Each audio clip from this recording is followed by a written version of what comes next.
نحمده ونصلي على رسوله الكريم، أما بعد. رئيس الحفل المؤبر، حضرات الحكم، أساتذة الأفاضل، إخوة الطلبة والمستمعون الكرام، أريد أن أخطب أمامكم حول الموضوع ربيع الإنسانية الدائم. أيها الحاضرون، يعيش العالم البشري اليوم في جميع قطاعات الحياة أوضاعا شاذة غير طبيعية، فالقوي يقتل الضعيف، والغني يقتل الفقير، والبريء يؤخذ بالتهم والجرائم الكاذبة ويزج في السجن.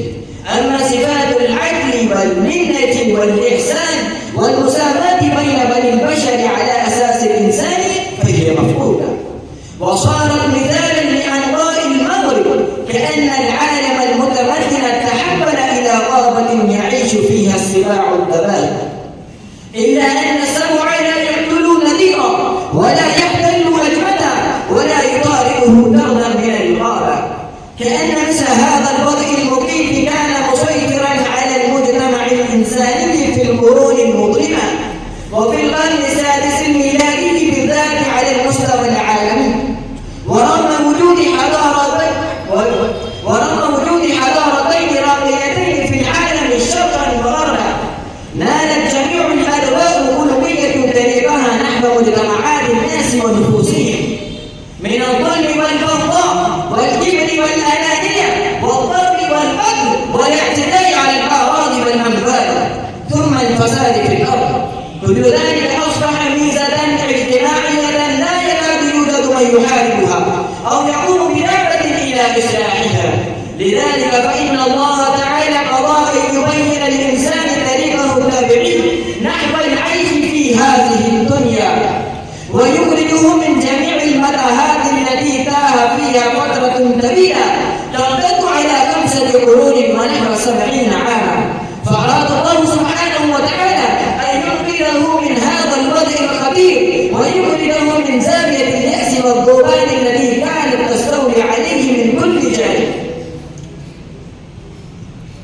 وتمنعه من الخروج إلى الجو الطبيعي والكائنات الواسعة حتى يتنفس فيها ويتعرف على مسؤوليته الأصيلة التي خلق من أجلها، ألا وهي عبادة الله تعالى التي تمهد الطريق إلى الفضائل الإنسانية ويربط مصير العالم البشري بالله تعالى ويوجهه إلى الاتصال بالملكوت الدائم الذي يشرف على الكون وما فيه من مخلوقات وآيات بغاية من الدقة والبراعة والجمال. أيها الحاضرون، لكي يتحقق هذا الغرض السامي من الصلة الدائمة بين الخلق والخالق، كانت بعثة النبي محمد صلى الله عليه وسلم الذي أنقذ العالم من حيلة غير طبيعية إلى حياة هادفة تتفاعل مع الطبيعة البشرية.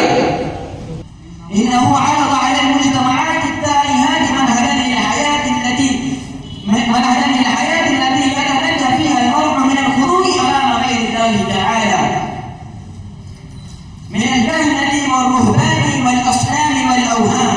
ذلك أن رسولنا العظيم المصطفى صلى الله عليه وسلم لم يبعث في أمة خاصة أو شعب واحد أو لمنطقة معلومة، إنما بعثت رحمة للعالمين. يقول الله تبارك وتعالى: يا أيها النبي إنا أرسلناك شاهدا ومبشرا ونذيرا وداعيا إلى الله بإذنه وسراجا منيرا. وقال النبي صلى الله عليه وسلم: إنما بعثت لأتمم مكارم الأخلاق. وقال: بعثت معلما.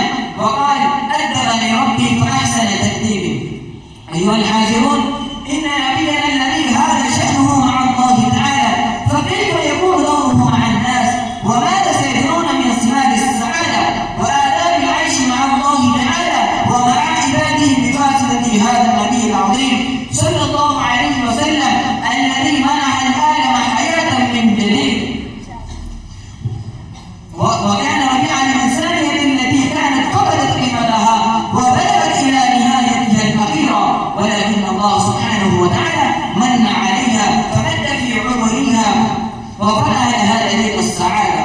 واذكروني إذ كنتم أعداء فألف بين قلوبكم فأصبحتم بنعمته إخوانا وكنتم على شفا حفرة من النار فأنقذكم منها. أكتفي بهذه الكلمات وآخر دعوانا الحمد لله.